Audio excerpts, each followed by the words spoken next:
जो दो तत्वों को मानता है। तो ये जो असल में जो सांख्य दर्शन में दो तत्व ही आते हैं, एक पुरुष और प्रकृति, तो इसे द्वैतवाद लोगों ने कह दिया। ठीक है, परंतु ये द्वैतवाद नहीं है। मैंने बोला ना, अर्थ का अनर्थ कर दिया कुछ लोगों ने।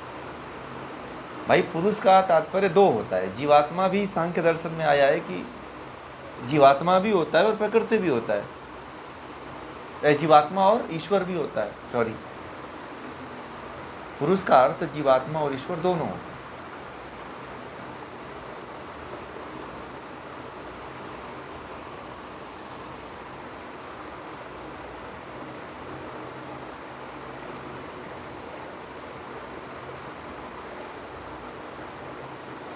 समझ में आ गई बात है?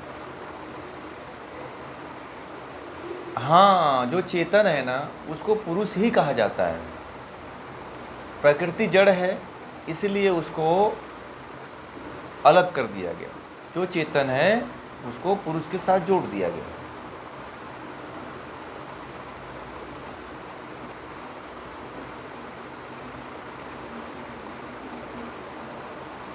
हाँ, पुरुष और प्रकृति।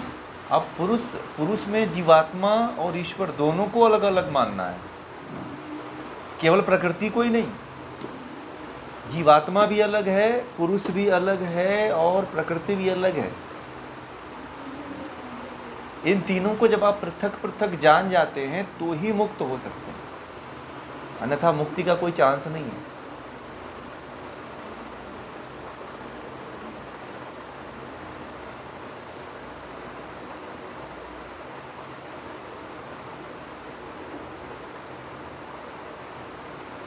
यही सबसे बड़ा फॉल्ट दुनिया का यही है। दुनिया का यदि सबसे बड़ा फॉल्ट है, यदि हुआ है हमारे देश में, और इतने लोग मतलब जो भ्रमित हो रहे हैं, वह यही है। सबसे बड़ा फॉल्ट जो हुआ है अब तक का, वह यही है कि जीवात्मा और ईश्वर को लोग क्या मानते हैं? एक मानते हैं। पता है, ये वही लोगों ने ये पुरुष और प्रकृति को द्वैत बना, सांख्य को द्वैत कह दिया। उन्हीं लोगों ने कहा है, पता है, जो ईश्वर और जीवात्मा को एक मानते हैं, उन्हीं लोगों ने सांख्य दर्शन को द्वैत कह दिया। परंतु सांख्य दर्शन द्वैत नहीं है, क्या है?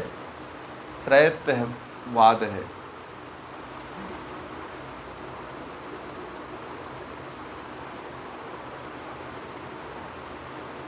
जीवात्मा, ये बताइए, अगर जीवात्मा और ईश्वर एक होता तो ईश्वर भी जन्म लेता? ईश्वर कभी जन्म ही नहीं लेता है, हैं?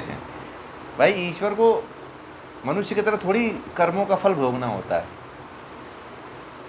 वो तो मुक्त है, सबका पालन करता है, सबको कर्मों का फल देता है, हैं? तो ईश्वर को कुछ थोड़ी पड़ी है भाई। पड़ी तो हमको है ना। हम गलत कार्य कर रहे हैं तो हम उसका फल भोगेंगे। समझ रहे हैं? ईश्वर कहाँ भोगता है?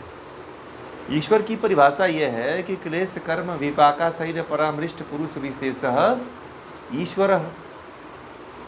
तो जो क्लेश कर्म से, कर्मों के फल से जो रहित है, वही क्या है? ईश्वर है। समझ रहे हैं? मनुष्य जो आत्मा है, आत्मा तो ऐसा नहीं उसके अंदर गुण है।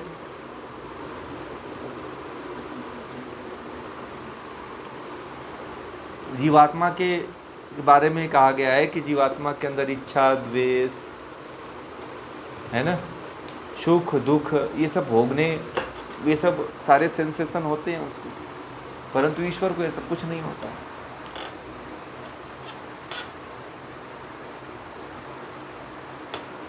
ठीक है ना? सांख्य आजकल एक बड़ा ही प्रचलित हमारे देश में एक और दर्शन आया हुआ है, पता है आप लोगों को? नागार्जुन का एक जीवन पता नहीं क्या है, उसमें बड़ी भीड़ लग रही है, बहुत लोग उसको ज्वाइन कर रहे हैं और बड़े बड़े उसके कैंप हर जगह लग रहे हैं। ठीक है, तो वह जो है महर्षि कपिल के सिद्धांतों को और पर्यावरण को लेके बात करता है। ठीक है, तो वो अपना ठोक करके कि एक नागार्जुन हुए और उन्होंने जो है एक नया सिद्धांत दिया है, सारे दर्शन बेकार हैं और इसको मानो। तो एक जैन साधु थे, उन्होंने मुझे कहा कि आप इसको समझो और इसके ऊपर बात करो। मैंने उनको बुलाया, मैंने कहा कि आप एक बार सांख्य दर्शन को समझो। आप, मैं तो पढ़ा हूँ, मैं तो पढ़ाता भी हूँ, मुझे पता है सांख्य के आगे जो नागार्जुन का ये जो आप दर्शन आप लोगों के भीतर डाल रहे हो, ये लोग और भ्रमित हो रहे हैं और लोगों का जीवन बेकार हो रहा है।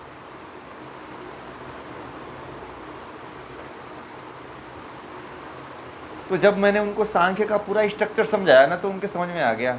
वो जैन साधु संन्यास ले चुके हैं, पता है 25 साल हो गया उनको संन्यास लिए हुए, परंतु आज तक उनको सांख्य का स्ट्रक्चर नहीं पता था। जब उनको पता चला तो बोले कि अरे आप तो मुझे इसके बारे में बताओ। मैंने कहा महाराज जी आप तो सन्यासी हैं, मेरी इतनी योग्यता नहीं है आपको समझाने की। बोले ऐसा कुछ नहीं, मैं इसको नहीं मानता हूँ, ज्ञान बड़ा होता है। मैंने कहा ठीक है, मैं बता दूंगा आपको। बोले कि ये तो हमारे गुरु महाराज ने बताया ही नहीं था।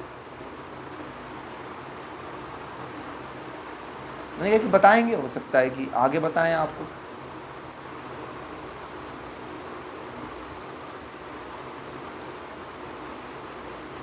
सांख्य का जो सिद्धांत है ये हर व्यक्ति को जानना जरूरी है,